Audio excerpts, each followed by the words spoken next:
Lord Yam stands at the gates of Ayodhya. He has an appointment. The time has come for the king to leave his body. The era of Ram Rajya is over. But death cannot enter the city. He tries to cross the threshold, but he is blocked. Not by an army, not by a spell. Hanuman stands at the gate. We think of Hanuman as a devotee, but in this moment, he is a force of nature. He has sworn that no harm will come to his lord. And since death is a form of harm, death is forbidden. Yama, the lord of death, is terrified. He knows Hanuman will probably pick him up and throw him into another galaxy. So the universe enters a stalemate. Rama must leave his body for time to move forward. But Hanuman will not allow time to move. Rama sits on his throne. He knows what is happening at the gate. He knows that his greatest protector has become his greatest obstacle. He cannot order Hanuman to let death in. Hanuman would refuse out of love. He cannot fight him. So, Rama resorts to a trick. He is speaking to Hanuman in the court. He gestures with his hand, and his royal signet ring slips from his finger. It hits the marble floor with a sharp clink. It rolls. It finds a crack in the intricate tiling, a fissure that shouldn't be there. The ring slips through and vanishes into the dark. My ring. I need it. Hanuman does not hesitate. To him, a request from Rama is the only law that exists. He shrinks his body. He becomes no larger than a bee. He slips into the crack. He expects to crawl down into the foundations of the palace, find the gold band in the dirt, and return in seconds.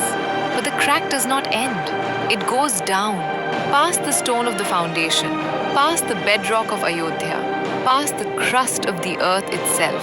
Hanuman falls. He falls for what feels like hours. The air grows cold, then hot, then smells of sulfur and ozone. He is leaving the world of men.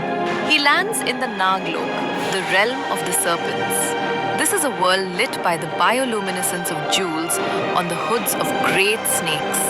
It is silent, ancient, and heavy. Hanuman looks around. He sees the king of serpents, Vasuki. The great snake is coiled in the center of a vast cavern, his eyes like pools of liquid time. Hanuman approaches him. I am the servant of Rama. His ring fell. I have come to retrieve it. Vasuki looks down at the tiny monkey. He does not seem surprised. He does not ask who Rama is. He simply nods his massive head toward the center of the cavern. It is over there. Hanuman looks. In the center of the cave, there is a mountain. It is a heap of gold, shimmering in the half-light. Hanuman runs to it. He assumes the ring is resting on top of this pile. He climbs the slope. But when he looks closer, he stops. The mountain is not made of rocks. It is not made of coins. It is made of rings. He picks up a ring. He inspects it. It bears the royal seal of the Sun dynasty. It has the name Rama inscribed in the metal. It is the ring he saw fall moments ago. He sighs in relief. He has found it. But then, his eye catches the ring beneath it. He picks that one up. It is identical. The same seal, the same weight, the same inscription. He drops them and digs his hands into the pile. He pulls out a fistful of rings. They are all the same. Thousands of them. Millions of them. A mountain of identical signet rings. Hanuman stands frozen on the slope of gold. His mind, usually sharp enough to leap oceans, struggles to grasp the geometry of this. He turns to Vasuki.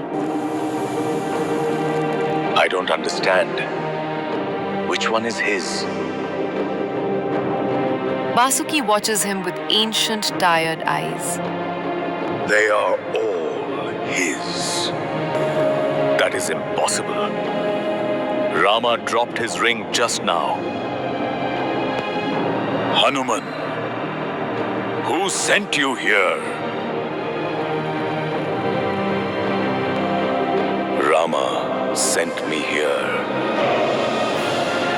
And when does he send you? When? When he dropped the ring. And that is how it always happens. The world is not a straight line. It is a circle. I don't understand. universe is born. It lives, it dies, it is born again. And within that vast cycle, the story of the Ramayana plays out again and again. Every time a Rama is born, he lives the same life.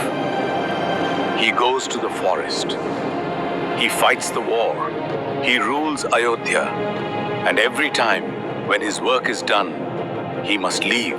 But every time, there is a Hanuman who guards the gate. A Hanuman who loves him too much to let him go. So every time, Rama drops his ring, and a Hanuman comes down here to find it. The silence in the cavern is absolute. Hanuman looks at the mountain. He is looking at the history of the universe. Each ring represents a cycle. Each ring represents a lifetime of service, a war fought, a bridge built. He realizes the scale of the trap. He thought he was the only one. He thought this moment was unique. He thought his grief, his duty, his love were singular events in history. But he is just one note in a song that has been sung 1 billion times. There have been as many Ramas as there are rings on this mountain, and there have been as many Hanumans. This is the moment the Anand Ramayana wants us to feel. Not the magic, but the humility. Hanuman stands on the evidence of eternity. If he picks up a ring and goes back, what will he find? He knows the answer now. The ring wasn't an accident. It wasn't a mission. It was a message. Rama was telling him, you cannot hold on to me. To hold on to the form of Rama is to fight the current of the river. The river must flow. The cycle must turn. The previous Hanumans, they must have stood exactly where he is standing. They must have felt the same shattering of the heart. And they must have done the only thing that love allows. Hanuman opens his hand. The rings slide off his palm. They clatter back onto the pile, indistinguishable from the millions of others. He does not try to find his ring anymore. It does not matter. He bows to Vasuki. He turns away from the mountain and begins the long climb back to the surface. Crawls out of the crack in the palace floor. He stands up. He grows back to his normal size. The court is quiet.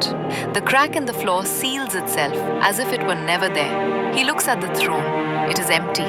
The king is gone. He has walked into the Sarayu river. He has returned to the cosmic ocean. Hanuman does not scream. He does not tear down the palace walls in grief. He looks at the empty seat and he understands. He was never guarding a man. He was guarding a moment. And moments, by their nature, must pass. The mountain of rings tells a different story. It tells us that we are part of a rhythm much older and larger than our egos. The story repeats. The joy repeats. The loss repeats. Hanuman walked away from that mountain without a ring, but he carried something heavier. The knowledge that he is infinite. Not because he is unique, but because he is part of the pattern. The throne is empty, but the cycle continues. And somewhere, in the deep time of the cosmos, a ring is falling again.